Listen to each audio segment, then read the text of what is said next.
Okay.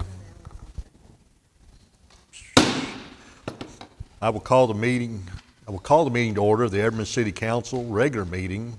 It is Tuesday, October the 8th, 2024, and the time is 6 o'clock. For everybody, please rise for a moment of silence, followed by Pledge of Allegiance.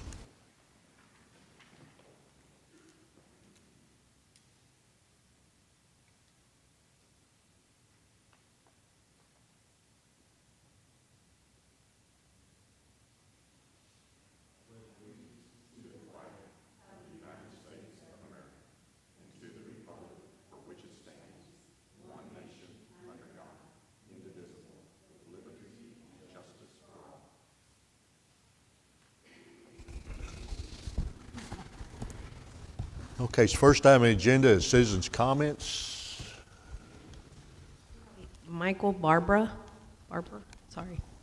Barbara.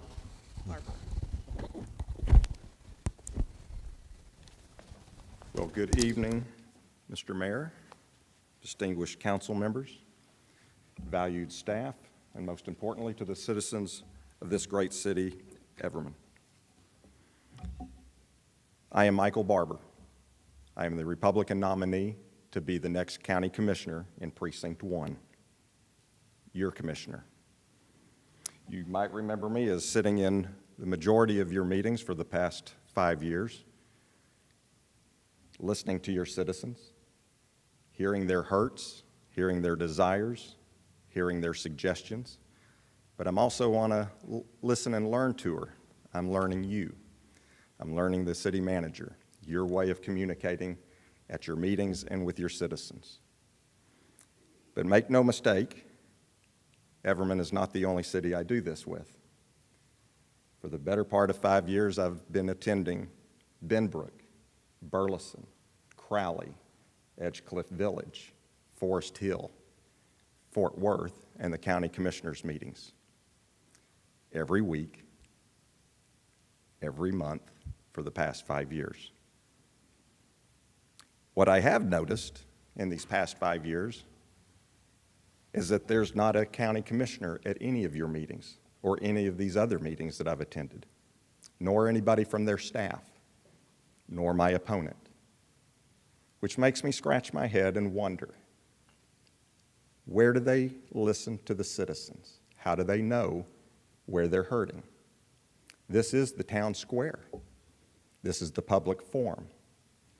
And unless you're just waiting for a phone call at your office, which in my opinion is flawed and failed policies, you don't know what your citizens need.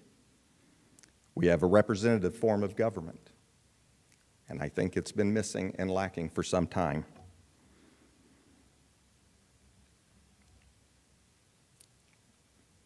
You see me, I'm in your community. I live just down the road. I'm in your community every single day. I've lived in this precinct all of my 62 years. I am invested in your community. Having served the Fort Worth Police Department for over 3 decades, it's taught me some valuable lessons, some of which are to be a good listener, to ask the hard questions, to be a problem solver, and to take the totality of the information before making decisions that might have unintended consequences. It is my intention, unless there is something that prohibits me, as your next county commissioner, there will be a staff person at every one of your city council meetings to listen, to be a resource, to be a part of the conversation from start to end, to be a good partner with Everman.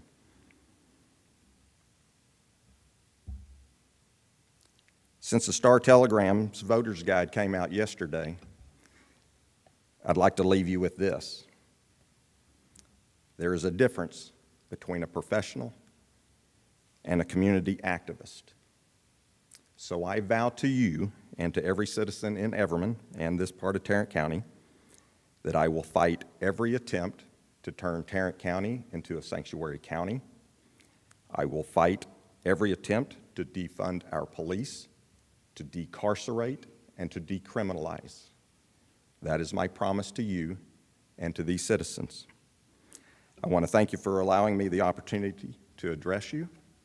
I look forward to to seeing each of you at the polling locations on November 5th.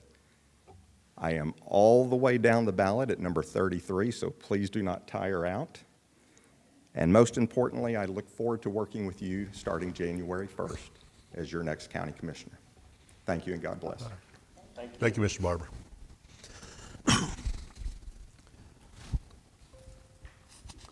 Okay, next item. That was it. Anybody else, Mary? Mindy. My mind ain't working. It's been a long day.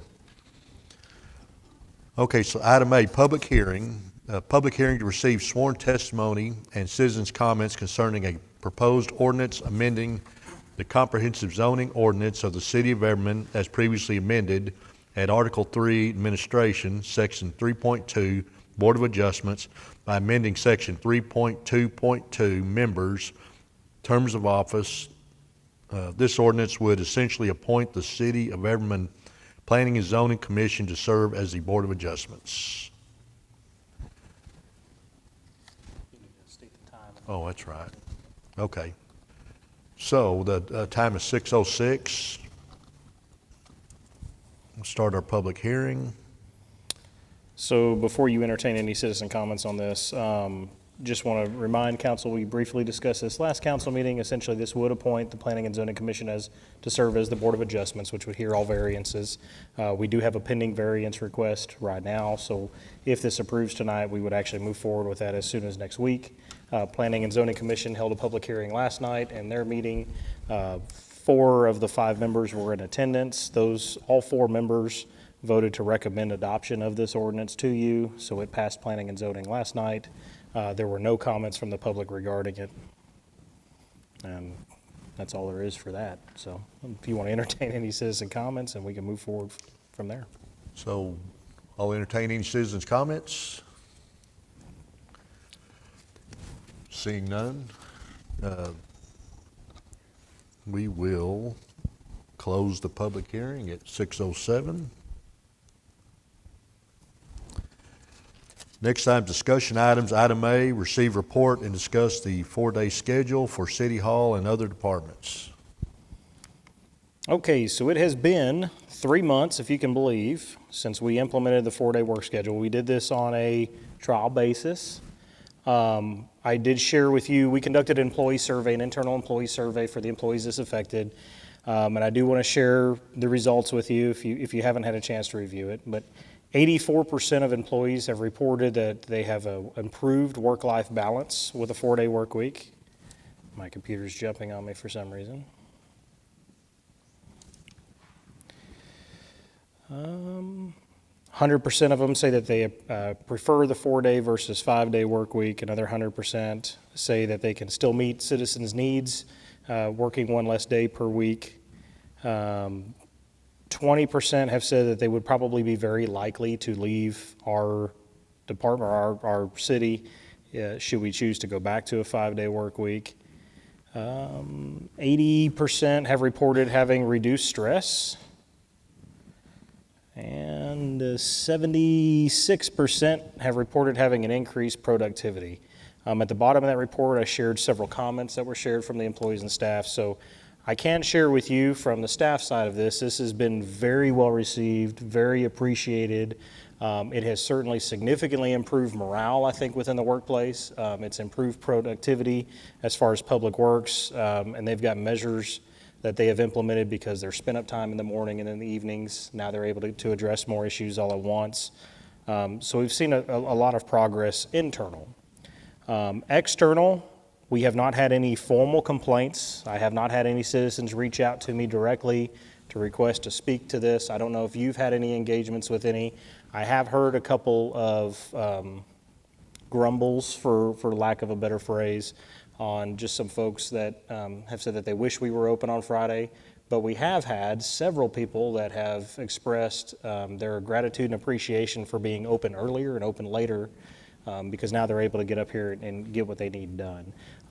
Particularly as it relates to cutoffs. One of the things that we didn't think about when we were proposing this was when cutoff day hits, we close at 5 o'clock. If we have a citizen who for whatever reason, something happened, they failed to pay their bill, they get off work at 5, they get home at 5:30 and realize their water's cut off. They have no options until the next business day where they got to come in to take a day off work and come in and take care of it. With us now being open to 6, we've had flows right after cutoff day where between 5:30 and 6, we've got a line out the door of people saying, hey, wait, let me take care of you. And we've been able to satisfy the needs of those customers. So I think overall, my assessment is I think it's been a great move for our city. I think it's been great in the aspect of we're able to offer something else to our employees that doesn't have a negative budget impact. One of the other things I wanted to share with you, and if Eliza, you don't mind sharing my presentation, one of the proposed arguments and things that we researched was electrical usage, that we anticipated to see a reduction in energy consumption with this change. And I can tell you that, yes, we have seen a reduction, but we did 2 things at the same time. We transferred to a 4-day work week. At the same time, we also transferred all of our devices to being smart, programmable devices. So I can't tell you how much of this is due to a 4-day work week versus how much is due to a smart thermostat. But we have seen some pretty dramatic reductions within our energy. The green being this year, the blue being last, and the gray being the year prior. So we are seeing smarter energy use. We've seen a reduction in that over the last couple of years, and you can follow the trend lines as well to see. So I just wanted to tell you that it wasn't a lie, but I can't tell you how much of that is due to the smart thermostat installations versus 4-day work week.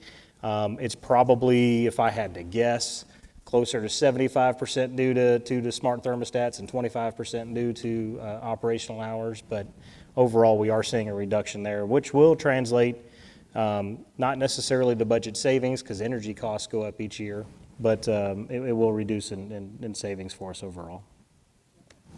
And I'll entertain any questions. This isn't necessarily an action item, but we don't have to take action unless you